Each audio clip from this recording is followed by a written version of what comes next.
Oh, but the highs are very, very high. Yeah. Well, the first game we'll talk about, Steelers-Ravens, kind of looked how we expected to some degree. I mean, the craziness at the end, maybe not, but these games are always almost like Yankees-Red Sox in baseball, where I feel like those games all the time, you could be up 8-0, and next thing you know, you're down 10-8. Like, those games are just crazy. The last Steelers-Ravens are sort of like that. Yeah, sorry to interrupt, but the last, I believe, 6 or 7 games, including, actually not including today, but before today, have been decided by less than 5 points.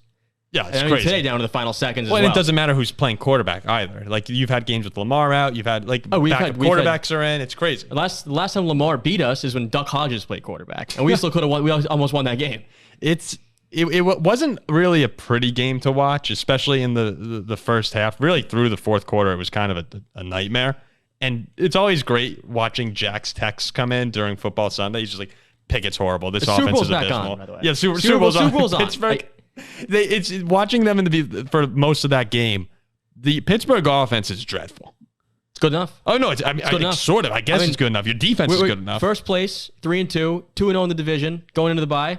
It's fine by me. So Steelers fans, speaking on behalf of all Steelers fans right now, you're saying you guys are jacked up. Oh, I think that that last drive, the game-winning drive, Pickett to Pickens, that signaled the start. The turnaround. The turnaround of something good here. Defense is the best in football. Pickens is a dog. Jaylen Warren's a dog. Jaylen Warren had that hurdle was amazing. First place, going to the bye.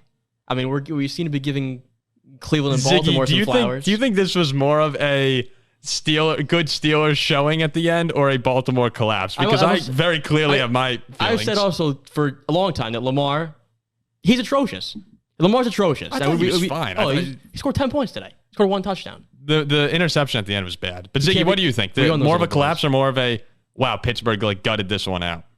The first thing I want to know is how much the Steelers are paying Nelson Aguilar. Because clearly that man was on the payroll with the way he played today. I mean, look, the Steelers play good defense. There's no question about great that. Defense.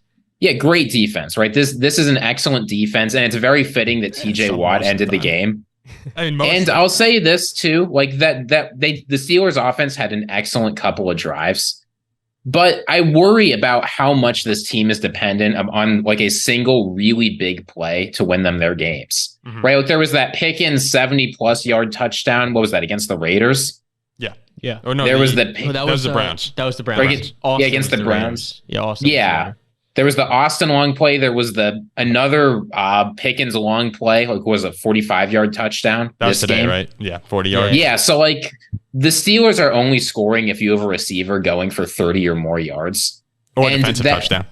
Yeah, and like that is a recipe that can win you some of these games, but that is not a recipe for long-term success in the NFL because you just can't count on those plays. Jackson, now the Steelers, you never know. Look, I think a dub's a dub. I think a dub is a dub. But you're saying the Super Bowl's on.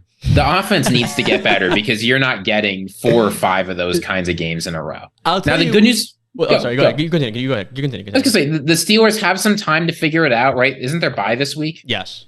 So they've got a bye week. They've got a little bit of time to figure this out, and then they play the Rams, the Jaguars, the Titans, and the Packers. Right? Games they should be competitive in. So they have a little time to figure this out. But they need to figure out a way to get the ball moving that's not 40+ yard touchdown. Yeah, at the end of the game there, in the second half, the Steelers defense had 3 sacks, a safety, a forced fumble, and an interception. All in the second half. It's the 85 Bears. 85 Bears. The Ravens, though, in the fourth quarter, so they gave up the safety, and then they had the turnover in the end zone after you guys looked like you fumbled the game away. You had to have thought the game was over after that, right? Oh, 100%. Yeah. I found it so fitting that we get the stop. Defense does their thing as usual. And then here's Garner Lashevsky, he's been horrible. He's been horrible. He hasn't been good. And I don't know. I was speechless. Well, you get the pick, and then they give up the late touchdown to Pickens when it looked like you guys were really just going to go down and tie the game, right? Or tie the game, I believe. No, it was or to win. It was 10-8, 10-8, right? So it would have been 11-10. Yeah, just a really, really exciting ending to another great game in this series. But the question for Steelers fans, even though I'm very much on the boat of just win. Like, just win these division games. They're always tough, especially in the AFC North. So whatever you do, great. But even though it's so weird to find you guys in first place in the North, given the way you've looked, I think the Steelers look horrible. I really don't think they look good at all. But you're sitting here in first place, if you can figure it out on offense, I don't know how you're going to do it because Pickett doesn't look that good to me. No. But if you can do it, all of a sudden you guys are, like a serious playoff contender. You know what's funny today? That touchdown to Pickens to win the game, they filmed the booth with Matt Cannon and all the other coaches. Oh, Cannon must have been going crazy. No. Everybody was going crazy. Matt Cannon was looking like surprised and confused and upset. That wasn't his play.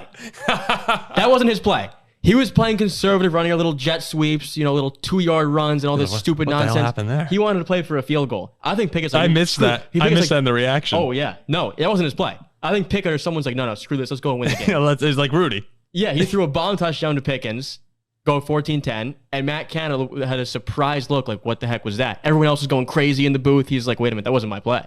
Wow, I didn't see that. But a great win for you guys. So congratulations to the Steelers because now you find yourself in first place somehow.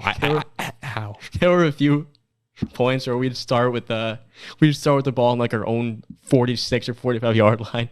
And I watched the game with my brother, my dad, and one of my brother's friends, who's a Steelers fan. And they're just like, I guarantee you here, starting on our own 46, we will not cross midfield. Oh, it was just like watching your offense at times. It's just like, all right, like let's see how many yards they can lose on this play. And, and for some reason, they still insist on giving Najee Harris the ball. It's ridiculous. I mean, Warren is so much better than he is. Ziggy, I texted Jack after they forced the punt, the one they fumbled, which Baltimore recovered. And I was like, ooh.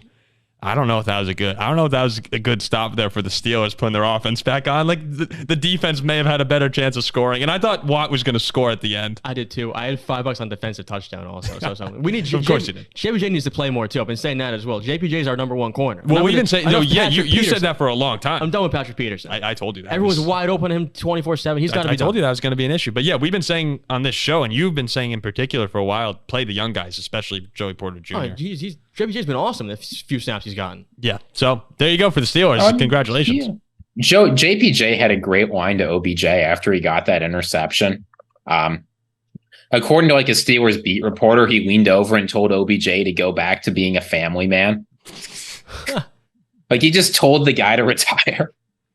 But I mean, look, boy, you offloaded Chase Claypool for this guy. You got to be feeling pretty good. Yeah.